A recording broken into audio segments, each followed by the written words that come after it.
Nouvelle session d'information sur Michapi Voice Télévision. La bienvenue vous étant souhaité dans cette lecture des journaux qui s'ouvre avec la primature. Les gouvernements souminois s'engagent sur le fond de l'éveil patriotique, titre l'avenir dans son quotidien.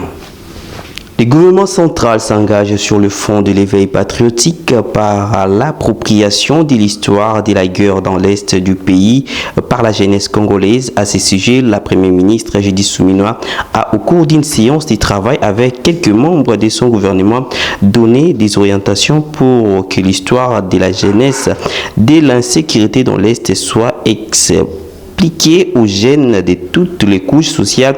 Était invité à cette séance le ministre de la Communication, Médias et de l'Enseignement supérieur et universitaire, de l'Éducation nationale, de la jeunesse et de l'éveil patriotique, du tourisme, culture et arts et patrimoine, de celui des sports et loisirs.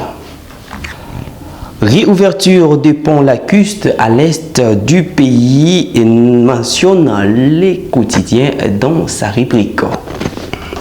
Les activités portuaires ont repris officiellement sur le lac Kivu mardi 18 février, marquant ainsi un tournant majeur dans les échanges commerciaux entre les provinces du Nord Kivu et Sud Kivu. De les premières heures de la matinée, un afflux massif de voyageurs a été observé au port de Bukavu, impatients de rejoindre leur destination. Cette reprise intervient après la levée des restrictions ordonnées par l'Alliance Fleuve du Congo AFC, conformément à un communiqué signé par le gouverneur du Nord Kivu. L'annonce faite le lundi 17 février 2025 stipule que les ports s'ouvriront dès 6 heures du mardi dans la matinée. Plus loin encore, l'avenir revient sur la sensibilisation de Christelle Mwabilou aux agents des FOGEC sur la nomadisation. Le directeur général adjoint de l'Office congolaise des contrôles, Madame Christelle Mwabilou, est devenue une référence dans les cadres des entrepreneurs dans notre pays, la République démocratique du Congo. Après ces différentes interpellations au challenge DKN au rassemblement des jeunes patriotes et des jeunes entrepreneurs du développement du Congo, Christelle Mwabilou a été invitée au Fonds de la garantie des entrepreneurs du Congo, FOGEC en sigle, représenté par le directeur général adjoint Hélène Gabourou à l'occasion de la journée de sensibilisation de la normalisation jeudi 13 février 2025 à l'immeuble FOGEC sur l'avenue Ouganda dans la commune de La Gombe. Africa News, de son côté, revient avec le titre 700 membres des comités locaux de sécurité de 24 communes à l'école. Le ministère de l'Intérieur, Sécurité, Décentralisation et Affaires coutumières est engagé à lutter fauchement et efficacement contre l'insécurité à partir de la base.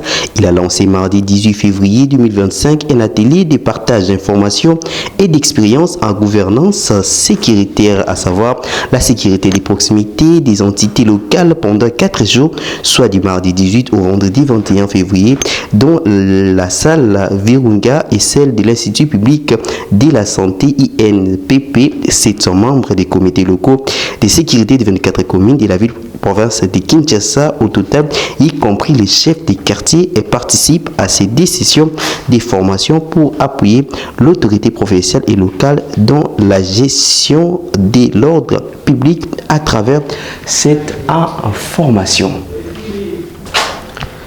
Parlons sport dans cette lecture des journaux avec le Léopard d'âme de la RDC depuis dimanche à Gaborone au Botswana. L'équipe nationale féminine de la RDC est en regroupement en vue de la double confrontation contre Botswana, comptant pour le premier tour des éliminatoires de la CAN 2026 avec l'arrivée des joueuses de Lubumbashi.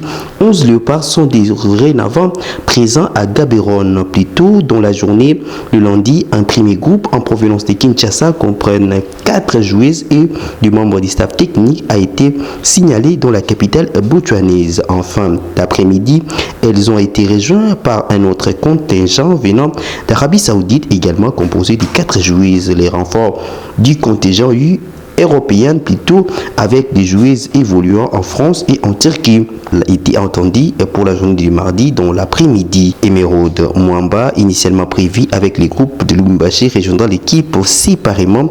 Par ailleurs, Esther Silouvan et Olga Masumbo rallieront directement Kinshasa pour le match retour après avoir réglé des problèmes administratifs du côté de l'effectif. Kamba Esther Mushiga part ridicule au championnat du monde du club Dubaï 2026, titre Le Quotidien. Championnat du monde du club des natations 2025 s'est clôturé le dimanche 16 février 2025 dans la salle du complexe sportif Adam Ben Mohamed Rachid au sud-est de la ville de Dubaï par la remise des prix aux meilleurs.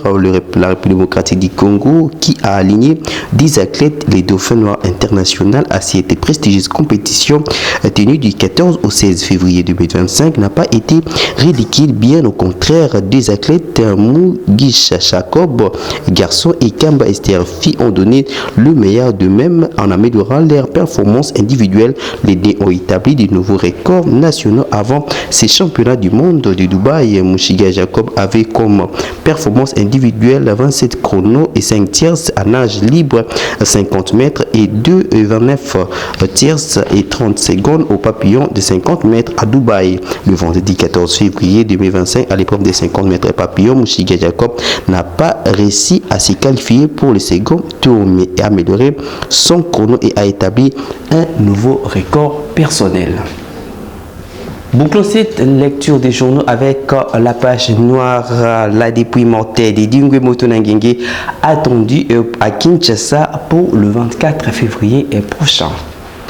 En sa qualité de conseiller supérieur chargé des sports d'élite du ministre des Sports et Loisirs, Didier Boudimbu est président de la Ligue des sports pour la promotion de la défense des droits de l'homme. Maître Alain Makengo a fait hier une communication. Il a ressort de la dépouille mortelle du célèbre catcheur congolais Edingwe Mapima Mbaka, lui mieux connu sous les pseudo Motonangenge, ou encore la locomotive qui fut mort sera réapatriée à Kinshasa le lundi 24 février 2025 par l'aéroport international d'Ndjili. Le programme de réapatriement du corps sans vie du champion Edingwe décédé le 13 janvier 2025 à Casablanca au Maroc ancienne, aussi que le vieux mortuaire a eu lieu justement à sa famille le 15 février à l'église Notre-Dame de Lourdes de Casablanca, organisée par le ministre des Sports et Loisirs Didier Boudimbu et la communauté congolaise du Maroc.